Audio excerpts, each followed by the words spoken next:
Salut à tous et à toutes, une petite discussion de café aujourd'hui. Donc, histoire de partager avec vous voilà les petites news, quoi, tu vois. Alors, il y a vraiment le feu dans les îles, mec. C'est le titre d'une de mes chansons que j'ai écrit il y a longtemps, hein, en l'an 2000, j'avais écrit ça. Et ça se réalise maintenant, voilà, d'une façon incroyable. Alors j'ai vu là, littéralement, tu as le feu dans les îles, littéralement le feu dans les îles, Martinique, Guadeloupe, Guyane, île Salomon. Alors île Salomon, tu vois c'est des Blackman, des aborigènes, hein, et apparemment, selon certains frères, ce seraient eux aussi, comme les Antillais, des descendants des vraies tribus d'Israël. Et ils viennent de foutre le feu dans des bâtiments gouvernementaux aux îles Salomon. C'est formidable, c'est formidable. Ils savent qui est l'ennemi et ils sont directs. Ils les attaquent directement. Bon, après, ils n'ont pas beaucoup de chances de gagner, hein, parce que là, le Premier ministre australien leur a envoyé l'armée, cet oppresseur maudit là. Donc voilà.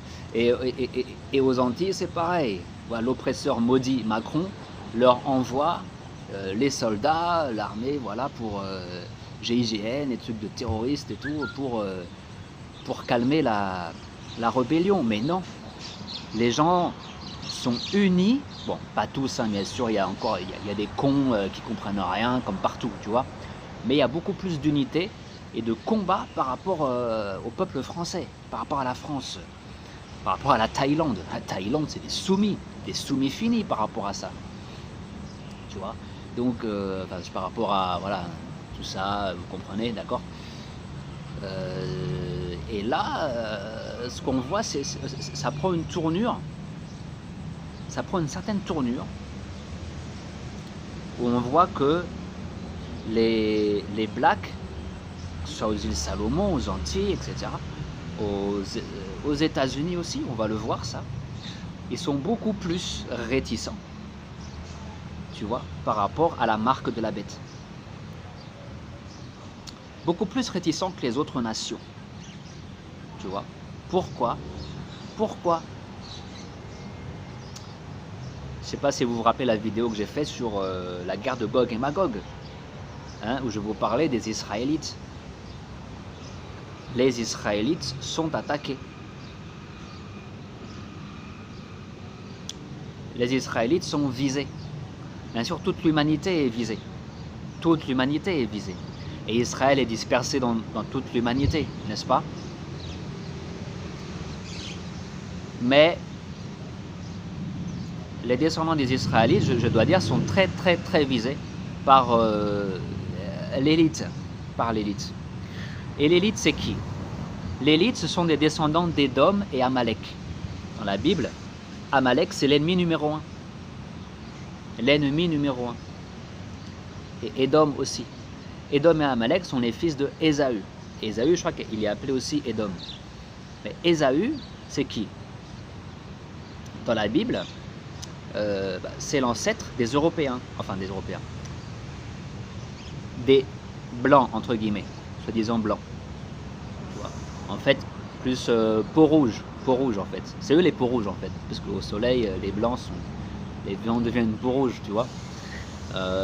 Et en fait, la caractéristique, alors attention, chaque nation dans la Bible a ses qualités et ses défauts, hein, donc je ne vais pas rentrer dans des thèses racistes, mais je parle des caractéristiques d'une nation en tant qu'entité, d'accord. Donc dans la Bible, il est dit que Dieu déteste Ésaü en tant que nation, hein, parce qu'attention, dans la Bible, il y a des descendants d'Ésaü, il y a des Édomites qui sont justes, qui sont approuvés par Dieu, comme Job, Ayoub. Dans le Coran, c'est Ayoub.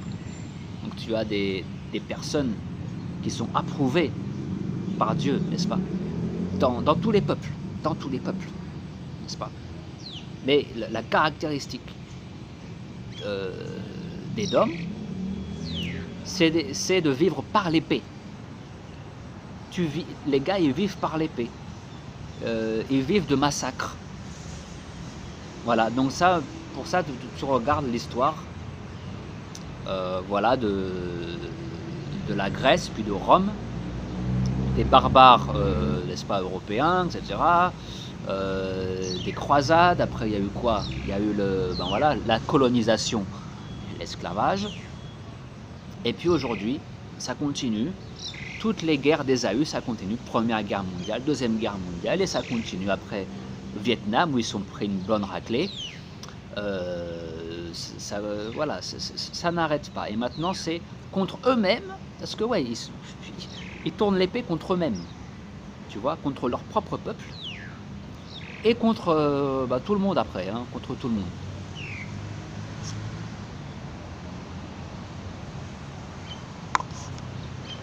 Et donc c'est que maintenant, on vit le temps du réveil. Le temps du réveil de l'humanité, mais aussi du réveil des Israélites qui savent maintenant, ils savent qui ils sont.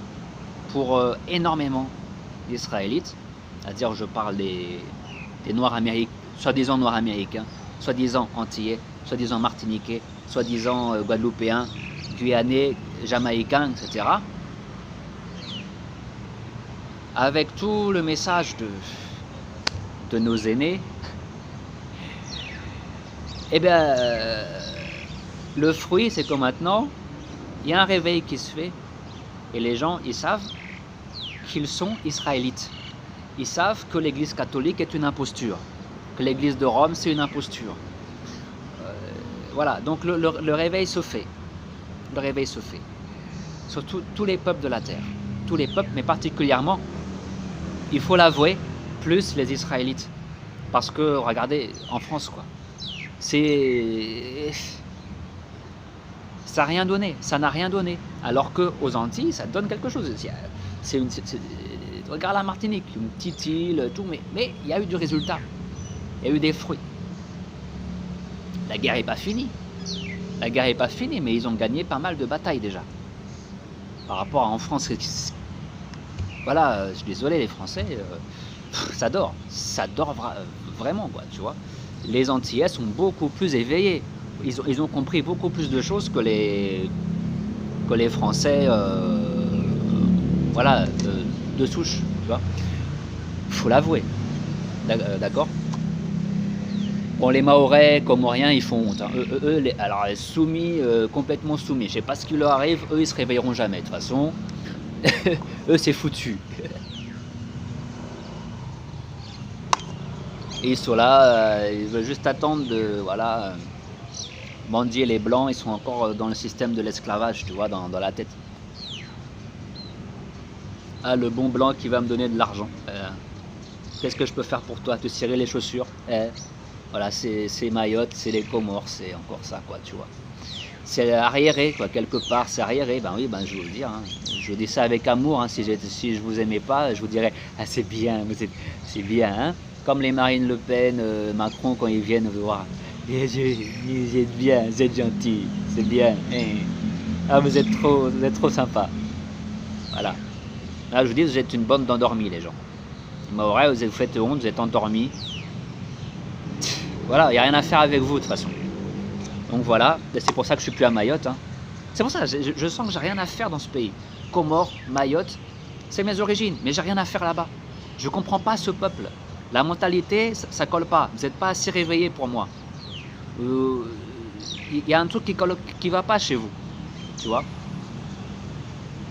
Moi, je pense que si c'est pas l'Asie, tu vois, je serais parti aux Antilles. Hein. D'ailleurs, Dieu m'a appelé à aller là-bas. Dieu m'a appelé à aller là-bas plusieurs fois. Je suis pas allé. J'aurais peut-être dû. Maintenant, je regrette. Quand je vois ce qui se passe, je vois que c'est des gens très, très, très éveillés. Très éveillés. Et je pensais pas. Je pensais pas. Parce que, bon, bah... je pensais que c'était juste des danseurs de zouk, tu vois, qui aiment bien zouker. Mais non. Mais non, c'est des gens très très éveillés, mec. Voilà, donc, voilà, je suis très heureux de voir ça, de voir ce combat qu'il y a là. Et comprenant la réalisation des prophéties, comprenant l'époque où on est, qui est une époque très très grave, voilà. Il faut savoir que le combat, il n'est même pas d'ordre politique pour chercher à revenir comme avant. Non, ce monde est foutu. Eux, ils vont dans leur sens, ils vont pucer tout le monde, d'accord? Les gens seront des machines, moitié robot, moitié humain, moitié machine. Ils ne pourront plus procréer, ou s'ils procréent, ils vont procréer des monstres, grâce à ces... Hein? Voilà. On va dans un sens. Le monde va, ils vont dans un sens, hein, le sens de Klaus Schwab. C'est lui-même qui a dit que rien ne sera plus comme avant. C'est lui-même qui l'a dit. C'est le plan, mec. Hein? Alors, c'est pas des huluberlus comme Philippot et les autres qui vont faire quelque chose, changer quelque chose pour vous. Hein? Marine Le Pen, tout ça, les autres, non. Eux sont les esclaves de cette élite. Eux, c'est Edom aussi. C'est Edom, tu vois. C'est ça. Et Edom, ils ont une caractéristique. Non seulement ils vivent par l'épée, mais ce sont des menteurs. C'est les spécialistes, tu vois. Alors, il y a toujours le bon flic, le mauvais flic chez eux. Tu vois, c'est comme ça qu'ils font. Tu as par exemple Trump qui joue ou Marine Le Pen, qui joue les gens qui sont contre le système, machin, truc. En vérité, ils te conduisent vers la même chose. C'est-à-dire l'esclavage de l'humanité, contrôlé par une élite de pédophiles satanistes psychopathes. Tous les gens sont pucés, contrôlés et héros de l'être parce qu'ils sont cons. Voilà. Et donc, le combat, ça ne doit pas être dans ce sens-là, quoi, je veux dire. Si on veut construire une autre société, si on veut changer, le seul truc, c'est maintenant être indépendant. Chacun arrive à être indépendant. Si on n'arrive pas, il faut faire ça en commun. Communauté, indépendante et tout, on n'a besoin de rien. Voilà. Après, le problème aussi, c'est que eux en face, ils ont l'armée. Donc le problème, ça va être vraiment une guerre. Ça va être une guerre. Les gens, même si les gens, je vous dis, vous vivez en communauté, dans des refuges, vous êtes en mode survivaliste et tout ça, ils feront tout pour venir vous chercher puisque c'est leur but. Leur but, c'est la guerre contre vous, contre le temple de Dieu. Le temple de Dieu, c'est vous. En fait, c'est une guerre contre Dieu. Et ça, il faut que vous compreniez ça. Si vous ne comprenez pas ça, vous ne gagnerez jamais la bataille. Vous êtes arriéré si vous ne comprenez pas ça. C'est une guerre contre Dieu. L'autre jour, je discutais de ça avec une connaissance, tu vois. Le gars, il s'est fait déjà un truc et tout. Voilà, il essaie de se trouver des excuses et tout, des justifications. Mais je lui dis, c'est une guerre contre Dieu. Il dit, non, mais je sais pas. Non. Écoute, si tu n'as pas compris ça, je ne sais pas quoi faire pour toi. En plus, c'est un frère, il m'a dit qu'il a fait des études de théologie à Rome. À Rome! Et il ne comprend pas que ce qui se passe, c'est une guerre contre Dieu. Il ne comprend pas. Et la plupart des gens, vous ne comprenez pas. Là, si je vous dis c'est une guerre contre Dieu, vous me dites « Ah, mais t'es un illuminé, reste un président. Mais tu es fou, il faut aller te faire soigner. » Voilà. Vous parlez comme des gens, vous raisonnez avec un programme qu'on vous a mis en tête. Que celui qui croit en Dieu, il faut l'enfermer en hôpital psychiatrique. Hein? Parce que si Rasta Président, il vous dit l'homme descend d'un singe, et avant d'être un singe, ce singe-là descendait d'une espèce de tortue, et avant la tortue, c'était un poisson, et avant, c'était une... Tu vois, là, tu dis, ouais, Rasta Président, ouais, c'est bien, c'est la science, ça. Ouais. Les gens, mais il faut vous acheter un cerveau, quoi. Mais bon, je suis désolé, sur Amazon, il n'y en a pas. Non.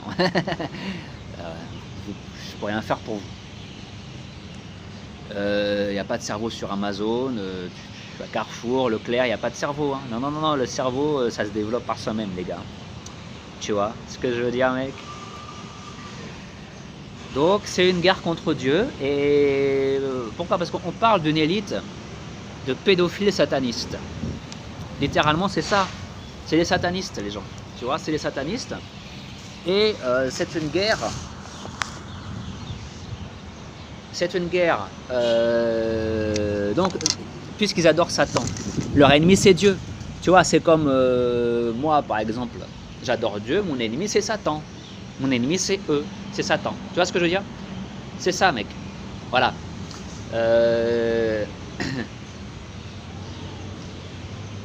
C'est tout. C'est tout, mec. Donc, ces mecs-là, ils font la guerre contre Dieu. Maintenant, Dieu réside où? Il réside en vous. Vous êtes le temple de Dieu. Donc, ils veulent tous vous tuer. Ils veulent pas qu'il y ait des humains encore sur terre. Des humains. Des créatures de Dieu sur terre. Ils veulent pas. Ils veulent pas. Ils veulent bousiller le temple. C'est ça qu'on vous dit dans la Bible quand on parle de l'abomination, de la désolation qui se tient dans un lieu saint. Une abomination dans un lieu saint. Tu vois, si tu ne connais pas l'ennemi, si tu ne connais pas le plan de l'ennemi, et si tu ne connais pas les prophéties, alors là, tu es paumé, mec. Et là, tu vas te faire injecter n'importe quoi, tu n'as rien compris à la vie. Tu n'as rien compris à ce qui se passe sur Terre. Tu n'as aucun recul. Aucun recul. Voilà. Et tu ne sais pas comment combattre. Et qui combattre.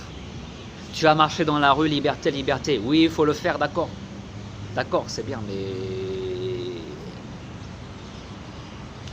Le problème, les gars, moi je connais la prophétie, mec.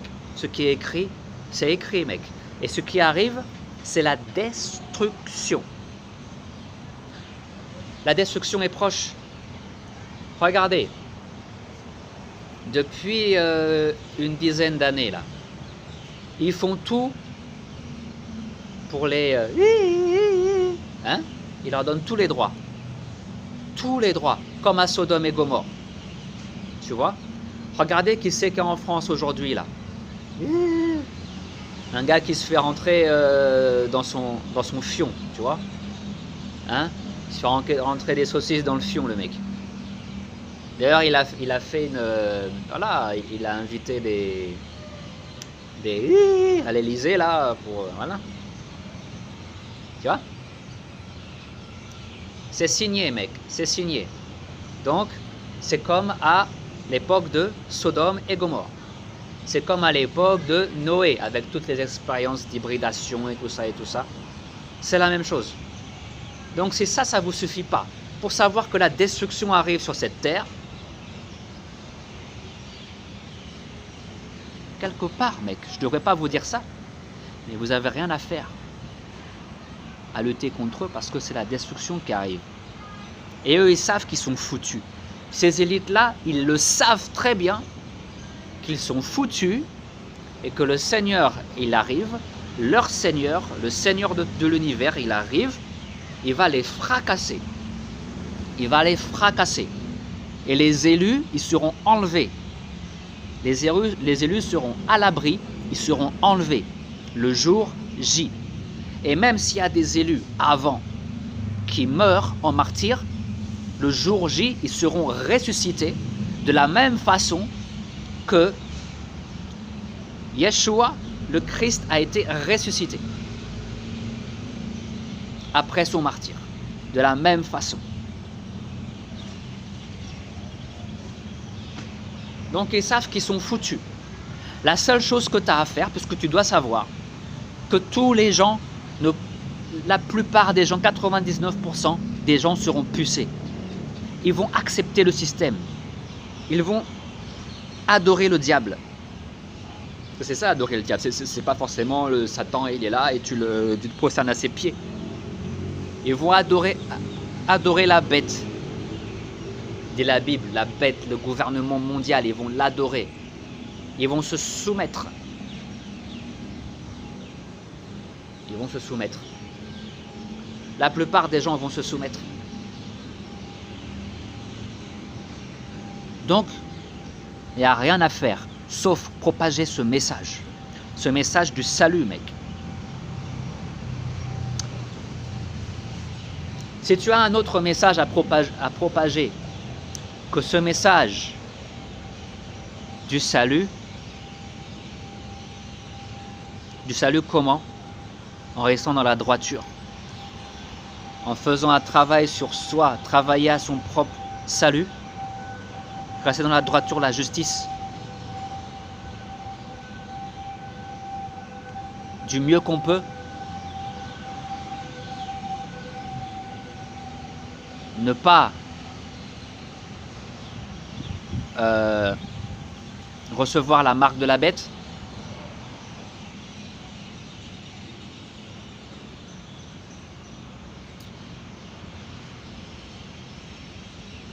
Là, si tu es dans ça, mec, et si tu propages ce message-là, c'est tout ce qu'il y a de bon à faire, mec. C'est tout ce qui reste à faire.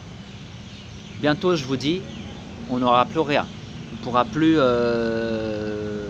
travailler, on ne pourra plus rien faire. Pourquoi? Le Christ, il a dit à quelqu'un qui lui a demandé « Qu'est-ce que je dois faire pour hériter la vie éternelle ?»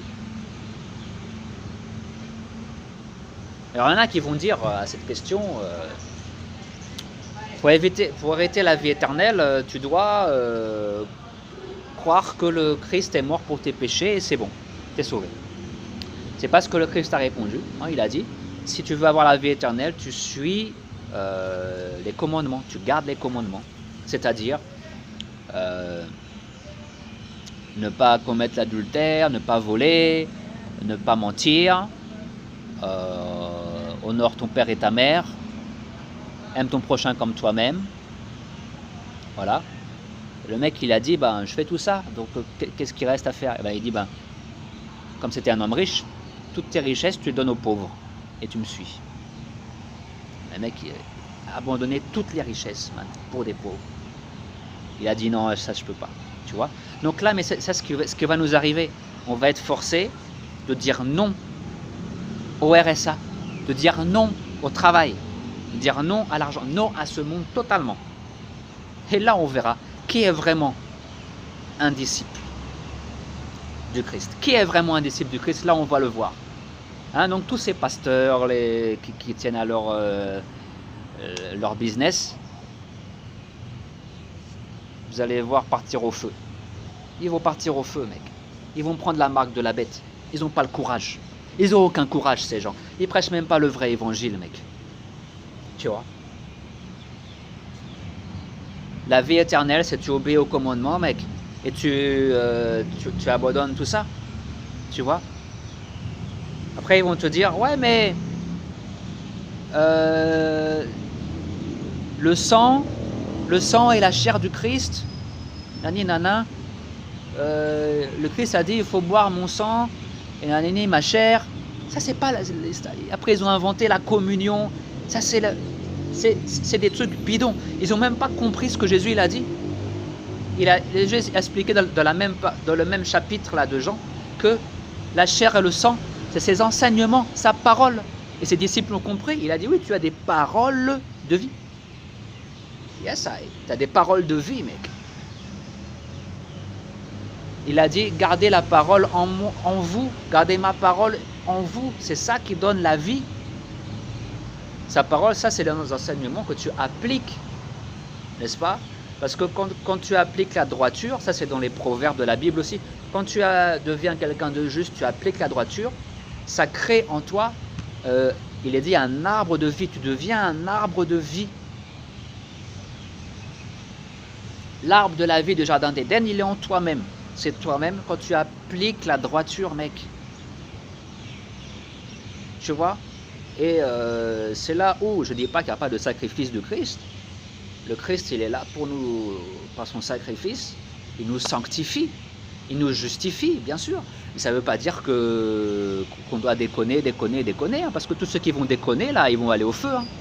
C'est vrai. Il se peut que moi, j'aille au feu. Qu'est-ce que je vais dire? Ah, je suis sauvé, mon salut est assuré. Non, il se peut que j'aille au feu, moi-même. Il se peut que j'aille au feu, mec.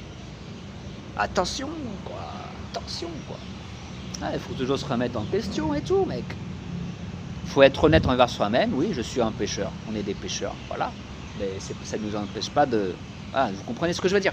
Donc, il faut suivre cette voie-là, dans la justice, etc. Et de toute façon, si tu ne suis pas cette voie-là, à le moment donné, le moment où la marque de la bête sera imposée, obligatoire, tu n'auras pas le courage de dire non. Si tu n'as pas cette droiture en toi, tu n'as pas la parole de Dieu en toi, tu ne pourras rien faire. Tu vas adorer le diable. Quelle que soit ta dénomination, ta religion, j'en ai rien à taper. Tu vas flancher, mec. Tu vois? Moi, j'étais élevé chez les témoins de Jéhovah. Les témoins de Jéhovah, ils vont tous flancher.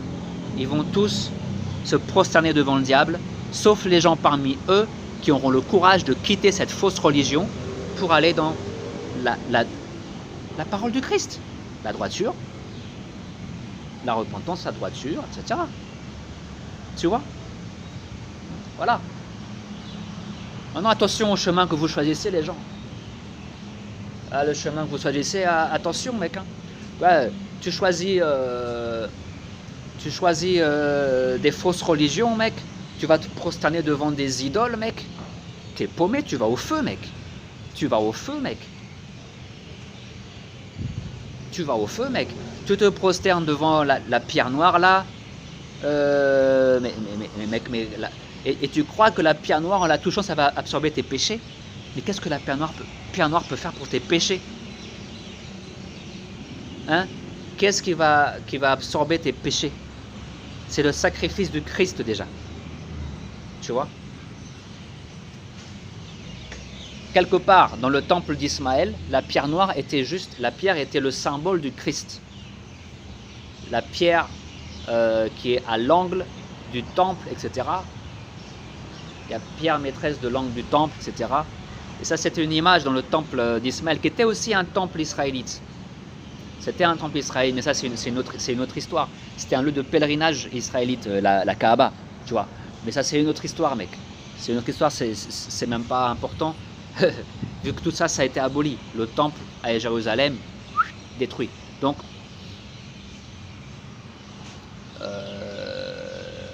je veux dire que le voile du temple a été détruit. La crucifixion. Donc voilà, les gens, faut faire vraiment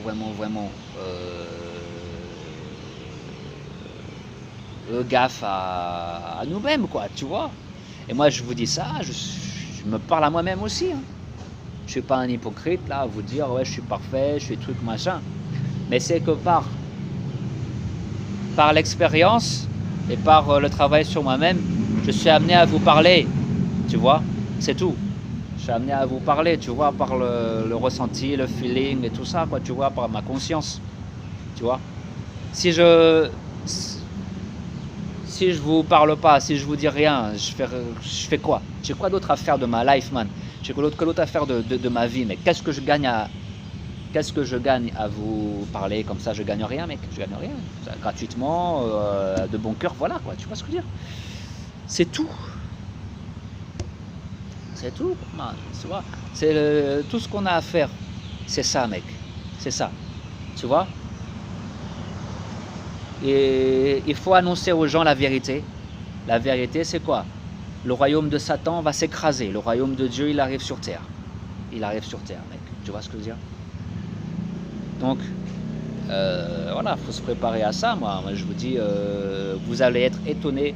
Vous n'êtes pas préparés, les gens, aux événements qui vont arriver sur terre, mec. Enfin, la plupart des gens. Il y en a ici qui savent, mais la plupart, vous savez pas ce qui va arriver sur terre. Ça va être terrible, mec. Vous allez voir des choses, mais vous allez halluciner. Vous pouvez pas comprendre ce qui va arriver, mec. Tu vois? Il faut... voilà. Et à partir de maintenant, parce qu'il faut savoir que là, nous sommes rentrés dans les 7 dernières années de la tribulation. Alors, je voulais faire une vidéo là-dessus spécialement. Peut-être que demain, après-demain, je vais faire ça.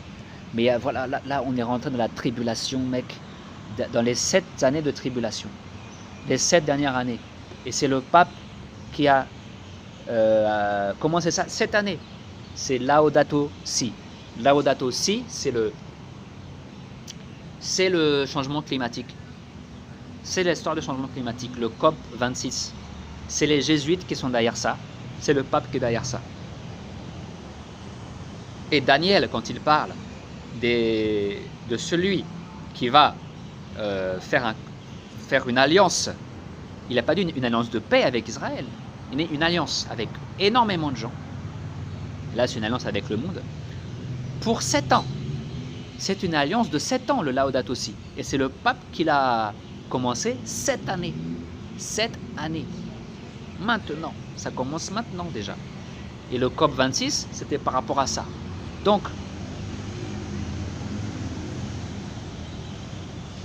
nous sommes rentrés dans les 7 dernières années du système de Babylone. Ils vont tout faire. Ils vont tout faire. C'est pas par hasard qu'ils ont commencé cette année. C'est pas par hasard, mec. Ils savent que leur temps est court. Ils savent que leur temps est court, mec.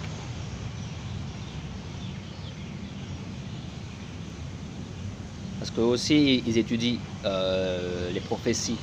Ils savent que leur temps est court. C'est une guerre contre Dieu, ce qui se passe. C'est pas autre chose, mec. C'est une guerre contre Dieu, je te dis. Donc, la guerre, elle est à l'intérieur de nous aussi. On a notre ego, nos envies, nos passions, tout ce qui nous relie à ce monde, quoi, tu vois. Et tu vois, il faut laisser tomber ça, mec, tu vois. Ce monde-là, c'est quoi ce monde-là, mec? Dans ce monde-là, c'est juste un test, tu vois, c'est éphémère. Tout passe. Tout passe, mec, dans ce monde. Yes. Bon, voilà, quoi. Voilà, les gens.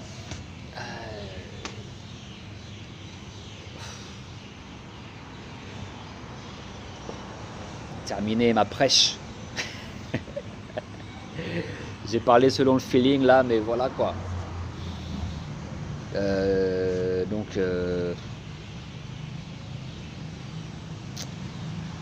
voilà, le combat, c'est pas la politique, hein, tu vois, c'est pas tout ça, même s'il faut voter pour Asta président, toujours. Mais le combat, c'est vraiment un truc spirituel, c'est un truc spirituel et physique, hein, bon, voilà. Parce que, voilà.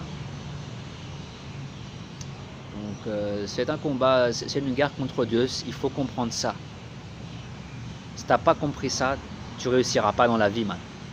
Tu vois, il faut choisir ton camp et tu choisis bien ton camp, mec. Tu vois, tu choisis bien ton camp. Voilà, quoi. Après, nous avons des... Voilà, ces élites, ce sont juste des sorciers. C'est de la sorcellerie de haut niveau. C'est la magie noire de haut niveau. Noire ou blanche, ou voilà, la magie. Sorcellerie de haut niveau. Voilà, avec voilà, toutes sortes de sacrifices humains. Et voilà, ils savent que leur temps est très très court. Il faut dire que, bon, par rapport, en plus de ce que j'ai dit sur Édom, Ésaü, etc., le problème pire que celui-là, c'est les shapeshifters. Nos amis les shapeshifters, qui sont parmi nous et qui se cachent dans toutes les races. Alors eux, ils sont partout, mec. Les reptiliens, là. Les petits reptiliens, là, avec leur technologie de shapeshift, tu vois. Donc ils sont partout. Dans toutes les races, ils sont camouflés partout, mec. Tu vois. Et voilà, eux, c'est une race que Dieu a créée. C'est une race la race des séraphins. Tu vois, il y en a ici en Thaïlande. Il y en a qui vivent sous l'eau. En Thaïlande, mec, les gens le savent et tout. Ils ont des bases sous l'eau et tout, dans des lacs et tout. Et ils savent qu'ils frament des formes humaines. Ils sortent dehors, ils prennent des formes humaines, ils parlent aux gens. Ils leur prêchent des faux trucs. Ils leur disent, ouais, il faut faire un petit temple là, et puis il faut apporter des offrandes pour avoir du mérite. Ils prêchent une religion de mérite, au lieu de prêcher la droiture. Tu vois ? Du mérite, le mérite, le mérite. Ça, c'est la religion, Mike. Ce qu'il faut, c'est la droiture. C'est ça. Le chemin du Christ, c'est la droiture, mec. C'est pas tu donnes une offrande à l'église, à ceci, à cela. C'est quoi ça? Le temple, c'est toi, c'est en toi, mec. Tu donnes ton argent à personne. Tu... Sauf aux pauvres, sauf à celui qu'on a besoin, à celui... Voilà. Mais c'est quoi cette histoire de... Tu apportes tes offrandes au temple, tu apportes des animaux, des trucs, ou voilà. C'est des conneries tout ça, mec. Tu vois? Regardez le mérite. Ici, la Thaïlande, c'est la religion du mérite, le mérite, le mérite, le mérite. Ça, voilà. Ça avance à quoi? Maintenant, ils sont tous, voilà, comme ça. Il n'y a pas un résistant, mec. Les résistants se comptent sur les doigts de la main. Tu vois? C'est quoi ce mérite-là? Et ça a donné quoi, cette religion de mérite qui est là depuis des millénaires? Bah rien du tout. Ça a donné qu'une espèce de zombie. Voilà. Bientôt, ça va être des zombies, les gens. Donc voilà, donc la religion du mérite ne vous mène à rien. C'est la droiture qui vous mène à quelque chose. Les catholiques.